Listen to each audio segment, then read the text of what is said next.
propose de passer maintenant à l'aspect économie circulaire de notre après-midi. Et je suis particulièrement heureuse de passer la parole, une fois n'est pas coutume devant un parterre de juristes, à une femme ingénieure qui exerce avec talent à la FFB, qui est spécialisée dans les questions de performance environnementale des bâtiments et qui va nous présenter un sujet qu'elle maîtrise parfaitement, à savoir les obligations issues de la loi AGEC.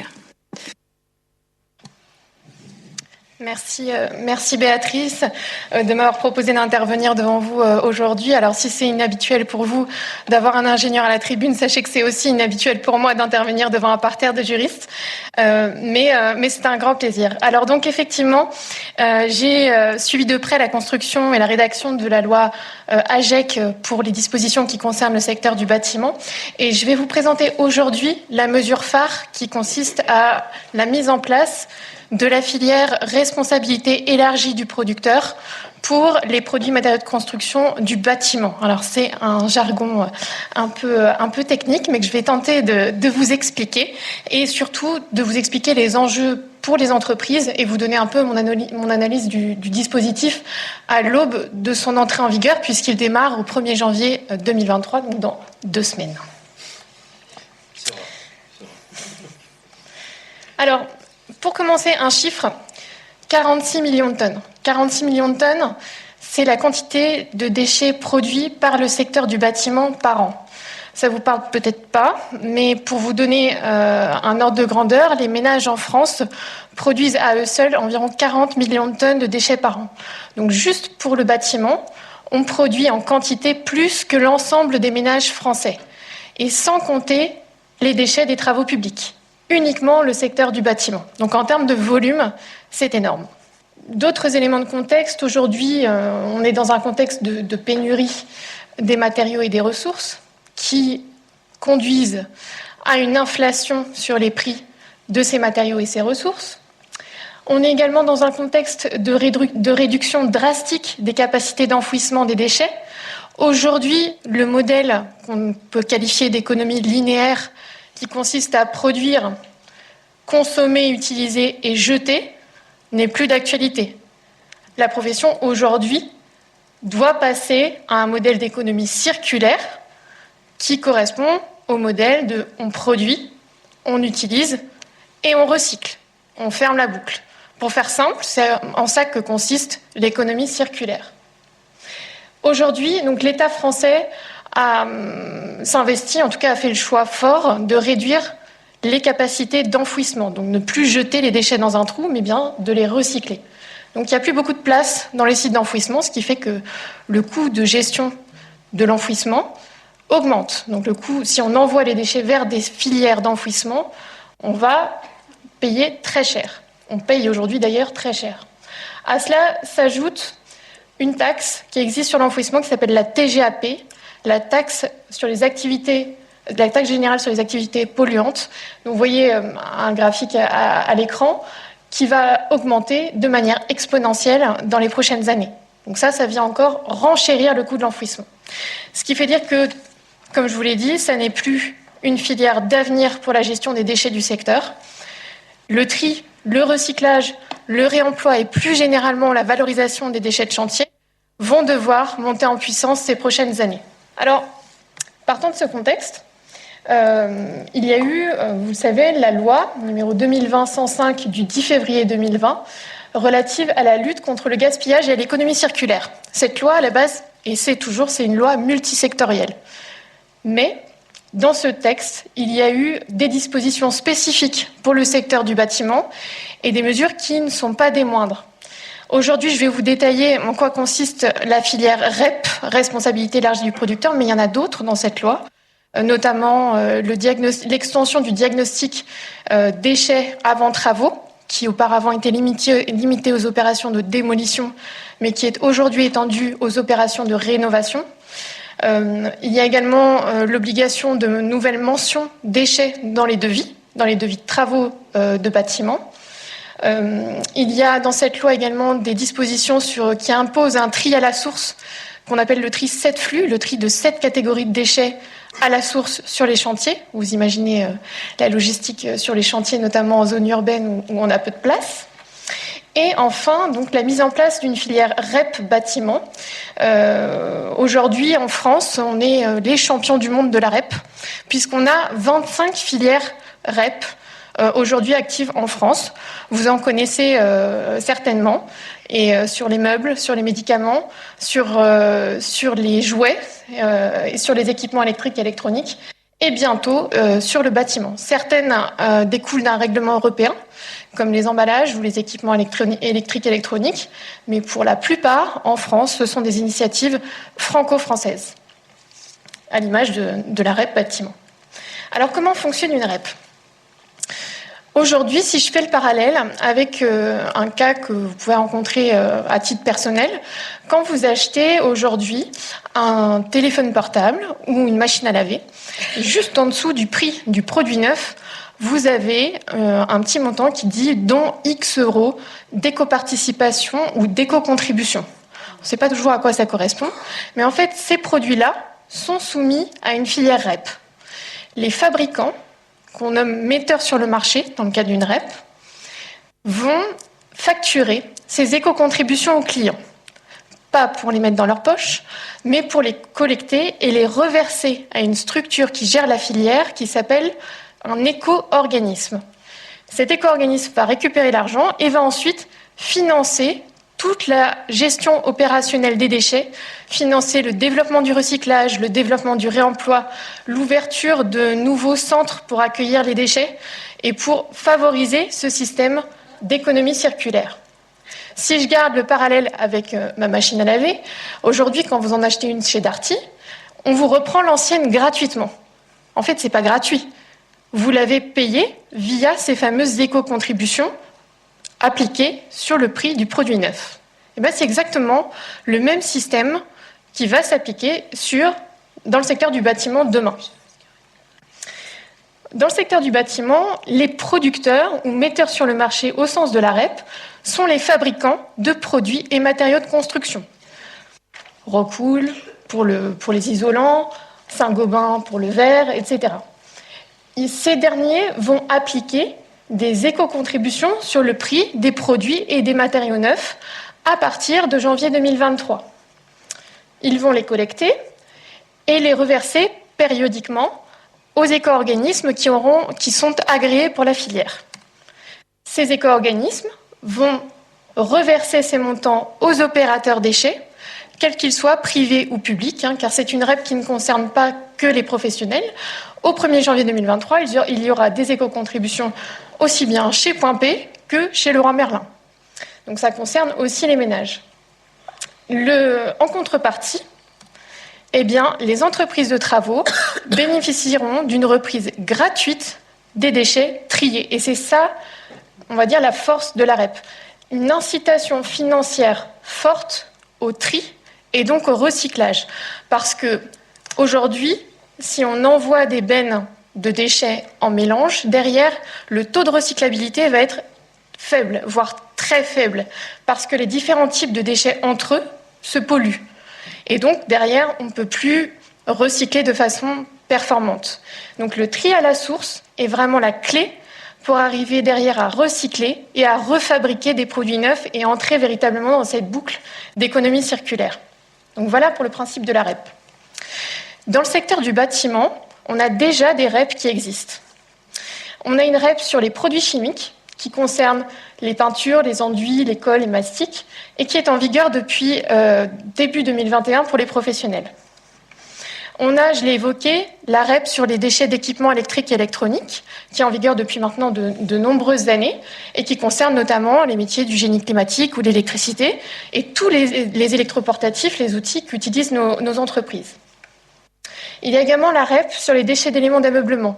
J'ai évoqué les meubles tout à l'heure, mais nos agenceurs qui fabriquent des cuisines sur mesure, des placards, etc., sont également concernés par cette REP. Et enfin, donc, tous les autres déchets du bâtiment qui aujourd'hui ne sont pas déjà couverts par une REP, car fort heureusement, on ne peut pas avoir double éco-contribution sur les produits. Quand on est dans une filière, on est dans une filière et on y reste.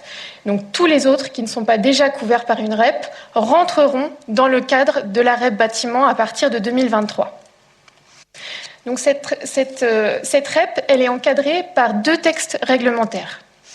Le décret numéro 2021-1941 du 31 décembre 2021, relatif donc à la REP pour les produits et les matériaux de construction du secteur du bâtiment, qui a été publié en fin d'année dernière, en début d'année dernière. En début d'année, de cette année, pardon. Et l'arrêté du 10 juin 2022, qui porte cahier des charges des éco-organismes et qui a été publié le 21 juin 2022. Et ça, c'est important parce que 21 juin 2022, c'était globalement hier. Et sans cet arrêté, eh bien, les éco-organismes qui doivent recevoir un agrément de la part de l'État n'ont pas pu candidater avant cette date, ne sachant pas à quel cahier des charges il fallait répondre. Donc ça a retardé fortement la mise en place de la filière. Ce que j'ai oublié de préciser avant, c'est que la loi AGEC prévoit la mise en place de la REP au 1er janvier 2022. Donc déjà, on avait 1 an de retard dans la construction de la filière. Donc il y a eu un report d'1 an, qui a d'ailleurs été annoncé par voie de presse par l'État. Il n'y a jamais eu d'officialisation finalement de ce report. Mais au vu de la complexité de la filière, clairement, c'était pas du luxe. Et puis il y a un 3e texte qui est paru, d'ailleurs une petite correction, au journal officiel du 10 décembre. Il a été publié, c'est un texte du 8 décembre, mais qui a été publié le 10 décembre, donc encore une fois, il y a quelques jours, qui est l'avis aux producteurs, donc pour le coup un texte non opposable, mais qui vient apporter des précisions très importantes pour la filière, et notamment la liste des produits et matériaux qui seront soumis à éco-contribution. Alors vous allez me dire, avec des précisions qui ont été apportées aussi tardivement, comment une filière peut se mettre en place dans 2 semaines ? Eh ben, j'ai pas la réponse. On est assez inquiet quant à sa mise en place. Alors, le décret REP bâtiment, qu'est-ce qu'il contient ? Il contient des informations structurantes pour l'organisation de la filière. Notamment, il définit que la filière s'organise en 2 grandes catégories de produits et matériaux. D'un côté, les inertes, qui correspondent à tous les matériaux et produits minéraux, les bétons, les tuiles, les briques, etc. Et de l'autre, tous les autres produits, donc métal, bois, produits chimiques, les menuiseries, le plâtre, et j'en passe. Et ça, c'est important parce que finalement, les éco-organismes derrière ont pu candidater soit sur la première catégorie, soit sur la deuxième, soit sur les 2 autres, sur les 2 en même temps. Et on va voir que chacun en fait des choix différents. Ce décret apporte une définition sur la notion de producteur, donc qui finalement va devoir facturer ces fameuses éco-contributions sur les produits. Et ça a fait couler beaucoup d'encre et je pense que les débats ne sont pas complètement clos, on le verra après. Le décret apporte des précisions sur la définition du maillage territorial en point de collecte, c'est-à-dire la densité des points de reprise gratuite pour les entreprises de bâtiments des déchets. Et ce maillage, vous le voyez, est extrêmement dense et ambitieux, puisqu'en 2027, il faudra atteindre en zone urbaine un point de reprise gratuite des déchets dans un rayon de 10 km où qu'on se trouve, et en zone rurale dans un rayon de 20 km où que l'on se trouve sur le territoire français, métropole et outre-mer. Donc c'est vraiment extrêmement ambitieux. Mais l'autre ambition de cette REP, j'ai oublié de le préciser, c'est de lutter contre les dépôts sauvages. Donc l'objectif de la reprise gratuite, c'est non seulement d'inciter au développement du recyclage, mais aussi d'inciter à aller déposer ces déchets vers des filières réglementaires. Et le coût aujourd'hui, parce que finalement, c'est vrai que ce n'est pas forcément quelque chose d'évident pour tout le monde, mais aujourd'hui, les entrepreneurs payent pour aller déposer leurs déchets. Les prestations de gestion des déchets sont payantes. On se dit, on a des déchets, c'est souvent une ligne qui est négociée, d'ailleurs, dans les devis. On se dit, les déchets, on peut passer. Mais non, la prestation de gestion des déchets aujourd'hui est payante et souvent, parfois, est de plus en plus chère. Donc le fait d'arriver à une reprise gratuite du fait d'un tri, c'est vraiment un élément très important. Le décret définit également les conditions de reprise sans frais. Donc il y a la possibilité, donc les déchets pour être repris gratuitement doivent être triés catégorie par catégorie. Donc par exemple, on va faire une benne bois, une benne plâtre, une benne plastique. C'est ça des grandes catégories. Et puis, il prévoit également la possibilité d'avoir une benne conjointe, c'est-à-dire la possibilité de mélanger certains déchets entre eux justement des typologies de déchets qui ne vont pas se polluer les uns les autres pour assurer derrière une recyclabilité optimale. En l'occurrence, on pourra mélanger le bois, le plastique et le métal et pour autant bénéficier d'une reprise gratuite. Le décret prévoit également la prise en charge financière d'une partie du transport des déchets et de la mise à disposition de contenants, d'ébène ou autres pour trier les déchets. Pour ce qui est des éco-organismes, vous l'aurez compris, ce sont donc ce sont des structures à but non lucratif qui sont gérées par les fabricants et qui ont des objectifs donc qui sont fixés par l'État dans ce fameux cahier des charges des éco-organismes, donc l'arrêté du 10 juin 2022. Il y a un organisme chapeau des différents éco-organismes de la filière qu'on appelle l'organisme coordonnateur qui a plusieurs missions. Une coordination sur le maillage territorial, des études de R&D à mener pour développer les process de recyclage, définition de standards de tri uniques, ça c'est très important parce que c'était loin d'être évident au début des débats sur ces textes-là. Fort heureusement, on a réussi à faire passer le fait que des standards de tri doivent être uniques. On se serait retrouvé sinon avec des règles de tri différentes entre départements ou même entre 2 points de collecte, ce qui aurait été extrêmement compliqué à appliquer. Une traçabilité des déchets harmonisée et enfin un guichet unique, la création d'un guichet unique pour les détenteurs de déchets, donc notamment les entreprises de travaux, qui vont avoir un point unique pour se dire, même s'il y a plusieurs éco-organismes, moi ce qui m'intéresse c'est où est-ce que je peux aller jeter mes déchets et en plus bénéficier de la reprise gratuite. Les éco-organismes, comme je vous l'ai dit, il y en a plusieurs pour la filière. Sur le schéma, il y en a 3, mais en réalité, il y en a 4 qui ont été agréés. Et eux, ils ont des objectifs fixés par l'État à atteindre en termes de collecte des déchets, de réemploi, de recyclage et de valorisation en général. Ils ont également l'obligation de financer avec les éco-contributions en plus le nettoyage des dépôts sauvages des déchets du bâtiment. Donc ils vont devoir, c'est-à-dire qu'une collectivité demain pourra faire la demande à un éco-organisme de subvention lorsqu'elle constate un dépôt sauvage sur son territoire, du bâtiment. Il y a également une mission d'information et de sensibilisation des utilisateurs, financement d'études, et enfin, de contribuer au développement de l'éco-conception des produits et des matériaux. Donc pour la filière, on a 4 éco-organismes qui ont été agréés. Vous le voyez, il y en a un qui a fait le choix de se positionner uniquement sur la filière inerte, donc les produits et matériaux inertes. 2 ont fait le choix de se positionner plutôt sur le reste, donc en gros les déchets du second œuvre. Et enfin, l'un a fait le choix de se positionner sur l'ensemble du périmètre des produits et matériaux de construction. Je ne rentre pas dans les détails des chiffres, rassurez-vous, mais c'est juste pour vous donner quelques exemples des objectifs réglementaires qui ont été fixés en termes de recyclage. Et vous pouvez constater que toutes les filières ne sont pas au même niveau au départ. Pour le métal, il n'y a plus grand-chose à faire. C'est un déchet qui, quelque part, a de la valeur, donc qu'on sait très bien recycler. Par contre, si on prend le verre plat des fenêtres, on en est au début. Il y a moins de 3% aujourd'hui du verre plat qui est recyclé. C'est un véritable challenge pour la filière d'arriver à développer ce recyclage. Alors, un point qui nous a beaucoup occupé, c'est la notion de producteur. Alors le producteur, comme je vous l'ai présenté sur mon schéma au départ, c'est celui sur lequel pèse la responsabilité du producteur, qui est fondé, vous l'aurez compris, sur le principe du pollueur-payeur. C'est le metteur sur le marché du produit qui prend en charge financièrement la fin de vie des produits qu'il met sur le marché. Et aujourd'hui, la définition du décret nous dit « sont considérés comme producteurs au sens de la REP ». Les industriels qui fabriquent des produits et des matériaux de construction, les importateurs de produits sur le marché français et les distributeurs qui commercialisent des produits sous leur propre marque.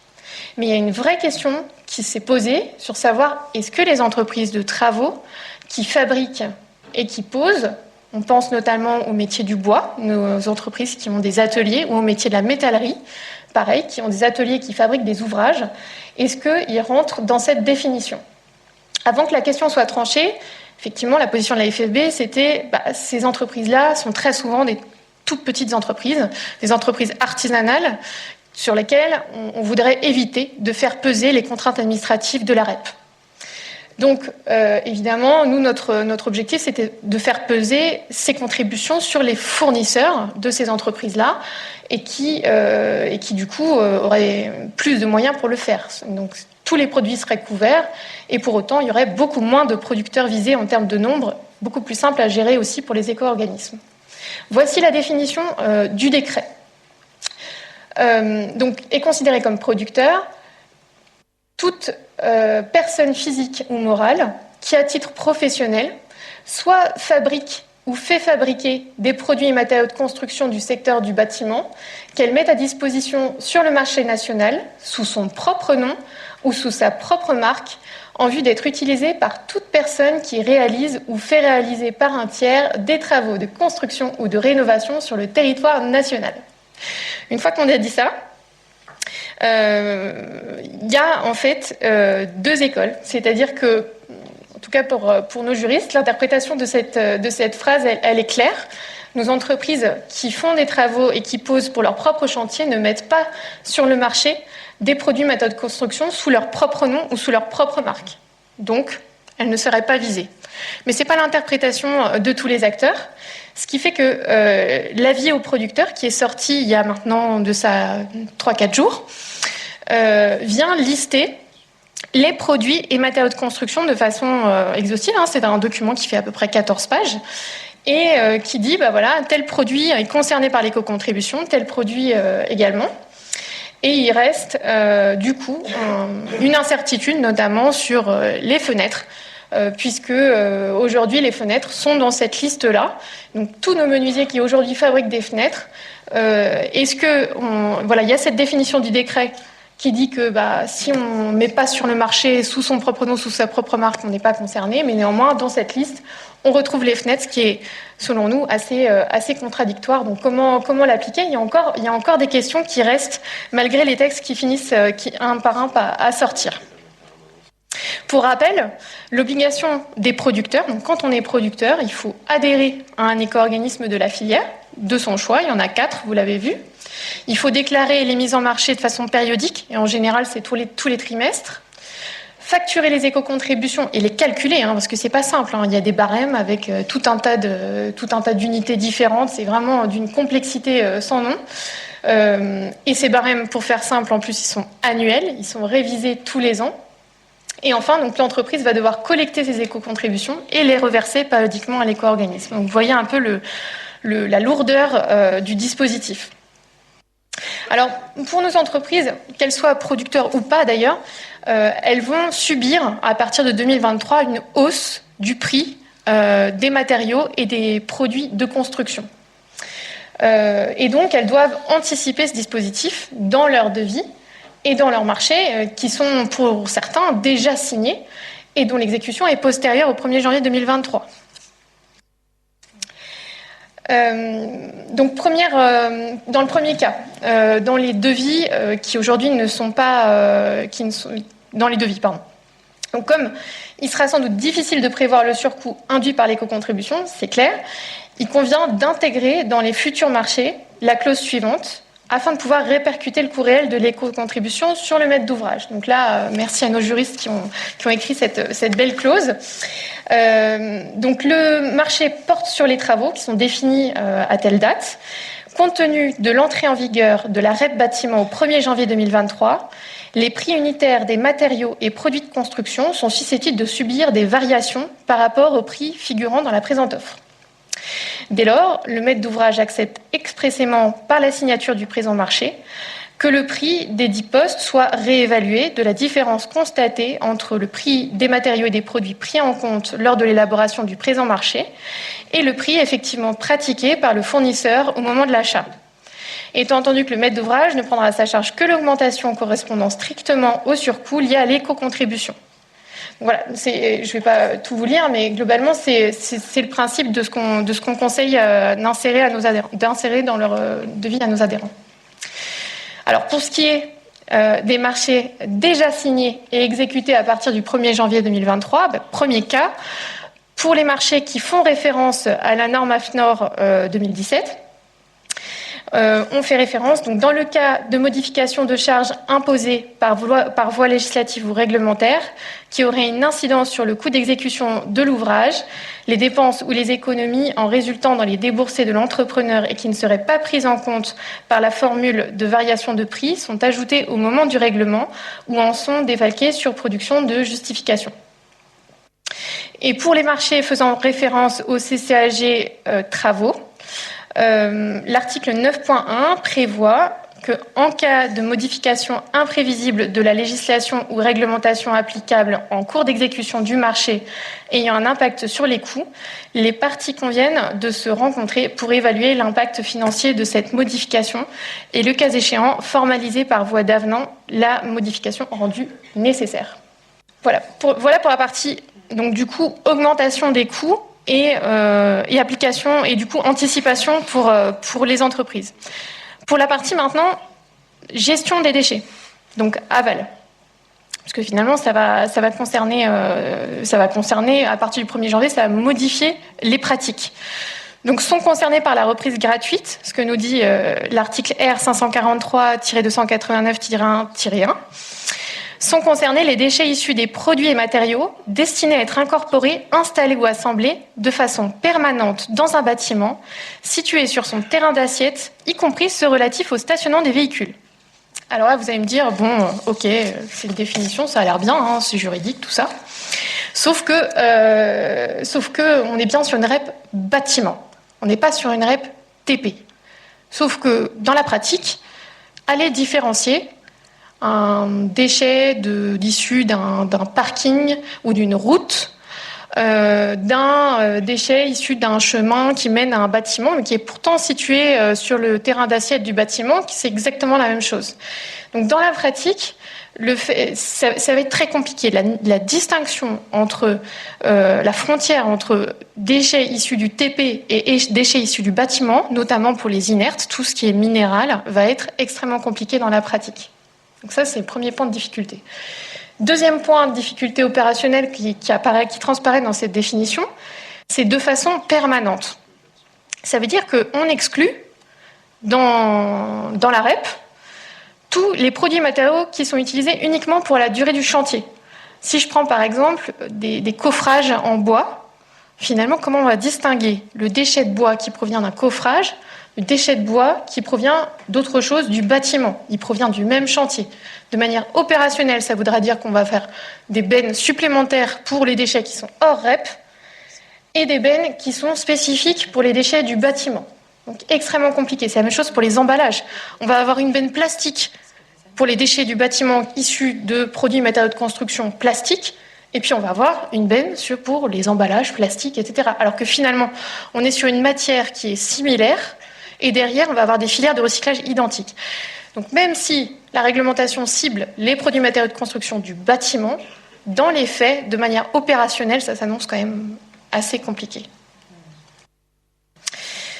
Le cahier des charges des éco-organismes, donc l'arrêté, prévoit également un développement progressif de la REP, fort heureusement, puisque, en gros, vous l'aurez compris, il y a un transfert de coûts entre ce qu'aujourd'hui nos entreprises payent pour la gestion de leurs déchets, et d'autre part, qui va du coup s'appliquer sur le prix des produits et des matériaux neufs. Donc si d'un coup, au 1er janvier 2023, on fait ce transfert, ça veut dire plus 7-8% sur le prix des matériaux de construction.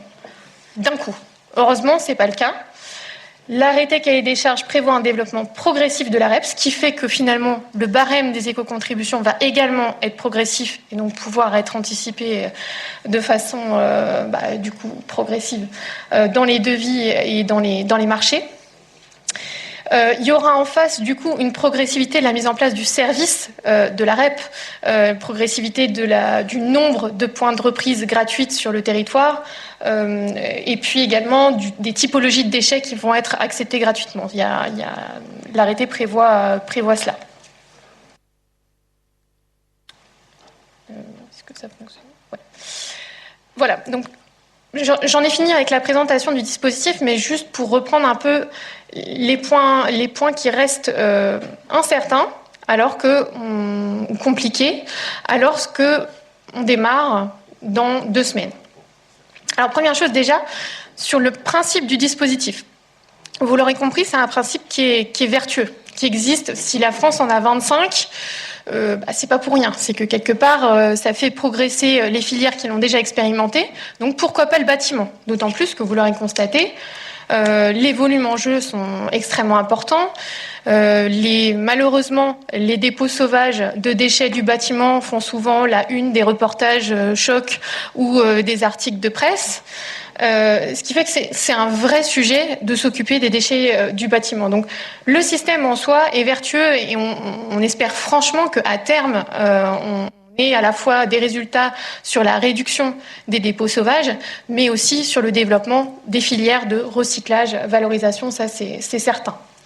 Après, en ce qui concerne le champ d'application, je l'ai évoqué, la frontière entre bâtiment et TP est extrêmement mince en ce qui concerne la nature des déchets et même des produits qui sont utilisés. Il y a des produits qui sont totalement identiques. Si on prend le granulat qui va servir à faire un enrobé d'une route ou le béton d'une maison, c'est le même. Donc il va falloir avoir sur le terrain une manière de gérer la destination des produits et en aval d'identifier la provenance des déchets pour être sûr que ces produits aient bien contribué en amont. Donc ça, de manière opérationnelle, ça ne va pas être simple. Pour ce qui est de l'entrée en vigueur du dispositif, je vous l'ai dit, on a déjà 1 an de retard par rapport à ce qui était prévu par la loi AGEC. On n'est clairement pas prêt. Aujourd'hui, la FFB, mais pas seulement la FFB, les 4 éco-organismes et la CAPEB également, ont demandé un report de la REP de 4 à 6 mois, le temps d'anticiper, les surcoûts qui nous ont été annoncés en novembre. Les barèmes des éco-organismes ont été publiés en novembre, donc merci pour anticiper dans les devis et dans les marchés, c'est quand même pas quelque chose de simple, malgré les clauses qu'on propose. Faire accepter ça au maître d'ouvrage, c'est encore une autre affaire. Et puis au-delà de ça, il y a énormément de choses qui sont pas fixées. Je vous l'ai dit, encore des incertitudes sur la définition du producteur, les standards de tri, même si on sait qu'il faut trier catégorie par catégorie, finalement de manière opérationnelle, encore une fois, on ne sait pas ce qu'on va devoir faire demain.